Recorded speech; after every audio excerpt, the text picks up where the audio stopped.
O abate de bovinos voltou a crescer em 2022 depois de 2 anos de queda. Os dados foram divulgados nesta quarta-feira, pelo Instituto Brasileiro de Estatística, o IBGE.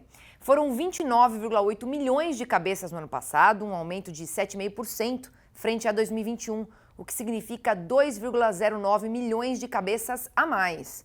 O número de suínos abatidos mostrou um aumento de 5,9%, com 56,15 milhões de cabeças, estabelecendo um recorde na série histórica. Já o abate de frangos, em 2022, foi de 6,11 bilhões de cabeças, um leve recuo na comparação com 2021. E sobre isso nós vamos conversar agora com o analista da consultoria Safras e Mercado, Fernando Iglesias. Boa tarde, Fernando. Obrigada pela sua participação. Boa tarde a todos. É sempre um prazer participar aqui. Vamos falar sim sobre os abates. Eu queria começar já te perguntando sobre o que influenciou esse aumento nos abates bovinos. Bom, basicamente o abate de bovinos ele é influenciado pelos investimentos que foram realizados aqui no Brasil em bovinocultura entre os anos de 2019 a 2021. A curva de preços era muito interessante, o pecuarista brasileiro começou a colocar dinheiro dentro da atividade e já a partir do ano passado e também nesse ano, esse ano vai ser mais visível ainda, houve um aumento de capacidade produtiva aqui na pecuária de corte brasileira.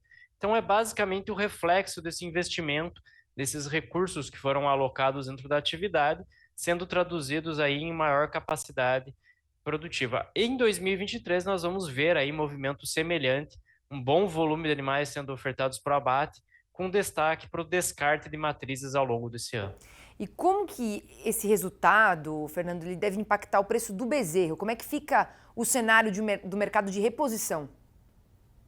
Bom, basicamente esse aumento de capacidade produtiva está sendo traduzido com uma maior oferta de bezerros, boi magro, animais da categoria em geral. Então, o que nós temos observado, principalmente para o preço do bezerro, é queda das cotações. Isso vem acontecendo desde o ano passado e vem se acentuando ao longo desse ano. Então, já tem indicações de preços de bezerro ao nível de 2.200, 2.300 no centro-norte brasileiro, às vezes até abaixo disso. Tá? Bezerro Nelore, até 12 meses de idade. Então, já tem essas indicações de preço dentro do mercado. Isso também é uma consequência desse aumento de capacidade produtiva, e essa queda dos preços é o que vai levar o pecuarista brasileiro a descartar mais matrizes. Agora, com relação às exportações de carne bovina, qual a projeção diante desse aumento no número de animais abatidos? Bom, apesar desse nosso embargo provisório que nós estamos vivendo agora, o Brasil deve manter aí com alguma tranquilidade a liderança global das exportações de carne bovina.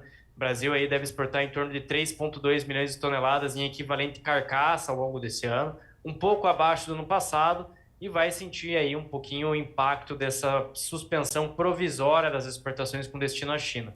Mas, de qualquer maneira, o Brasil está numa posição bastante privilegiada no mercado global em relação ao fornecimento de carne bovina e vai manter aí com alguma tranquilidade essa liderança. E me fala uma coisa, Fernando, o abate de suínos foi recorde também na série histórica. A perspectiva é que ainda haverá mais altas no abate no setor no próximo período? O que você acha?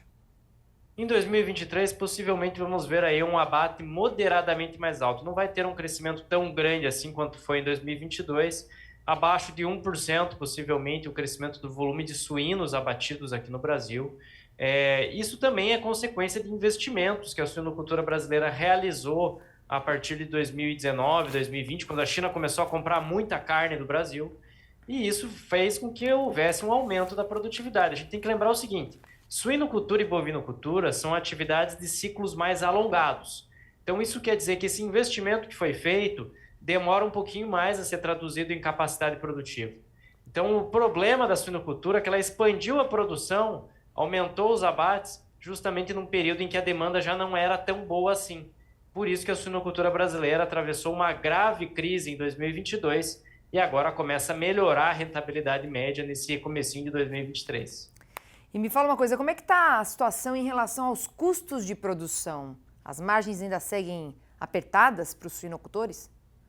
Bom, já temos uma boa notícia para dar para o nosso telespectador aqui no Canal Rural, que basicamente as margens da suinocultura aqui na região sul começam a ficar no azul. Estamos trabalhando com margens positivas agora aqui na região sul, que é excelente para o setor, tá? Mas o custo continua muito alto. Acontece que os preços subiram, conseguiram superar esses custos, mas a nutrição animal ainda pesa demais nessa composição de custos. Preços do milho continuam muito elevados, farelo de soja também bastante acentuado nesse momento, e isso vai pressionando as margens da atividade. Olha, Fernando, quero agradecer muito aqui a sua entrevista com os nossos telespectadores, aqui sua atenção sempre com o Canal Rural. Obrigada e uma boa tarde. É sempre um prazer participar, contem comigo em mais oportunidades e até a próxima. Até a próxima.